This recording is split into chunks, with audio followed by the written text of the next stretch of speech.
For any configuration outside of the direct console user interface and the vSphere client, it's important to know how to access and configure ESXi hosts using the command line. Now, we have a few command line options available to us as vSphere administrators. The first one being PowerCLI, which is PowerShell with the VMware commandlet additions.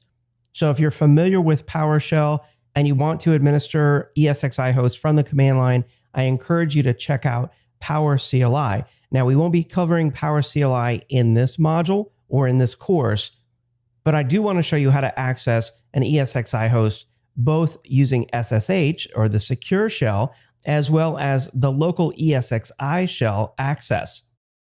Here in the vSphere client, you can actually configure SSH as well as ESXi shell, both from the Actions menu. If you go down to Services, you can see right here, I can simply enable Secure Shell or SSH and enable what they call the console shell, which I call ESXi shell as it's been previously called. Now, both of these are disabled by default, so you don't have to worry about security in this case until you enable these. Now, while I can easily enable these with a click of a mouse here from the console, I also want to show you how you can configure these in the direct console user interface. If we go to the direct console user interface by pushing F2 on the console and log in, you can go down and enable both SSH and ESXi shell inside troubleshooting options. So all I have to do here is click on Enable ESXi shell and Enable SSH.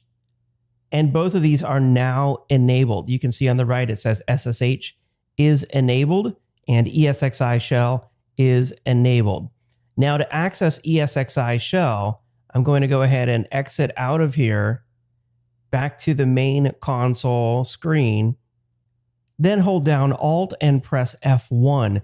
And now I've had a little bit of trouble doing this in my virtual console here. So what I'm going to do is to enable the virtual keyboard, and that will make it easy to push Alt and then F1. And you can see it says node1.wiredbraincoffee.com, and it has a login prompt. I'll just type in root to log in and our root password. And there we go. We are at the ESXi shell. And then from here, we can use a wide variety of ESXCLI commands. The ESXCLI commands offer a rich configuration command set for any ESXi host. You can read all about them in the VMware documentation.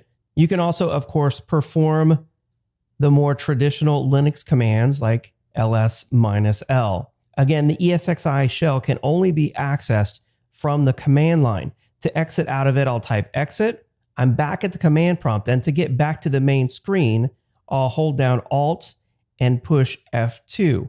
So Alt, F2, and we're back at the main DC UI interface.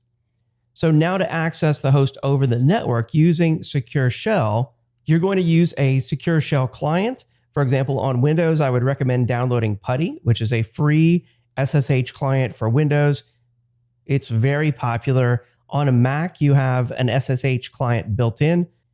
And here I'll type SSH, the root username, and then we'll connect to node1.wiredbraincoffee.com. I'll type in the root password, and here we're at the ESXi shell, accessing it this time over the network using SSH.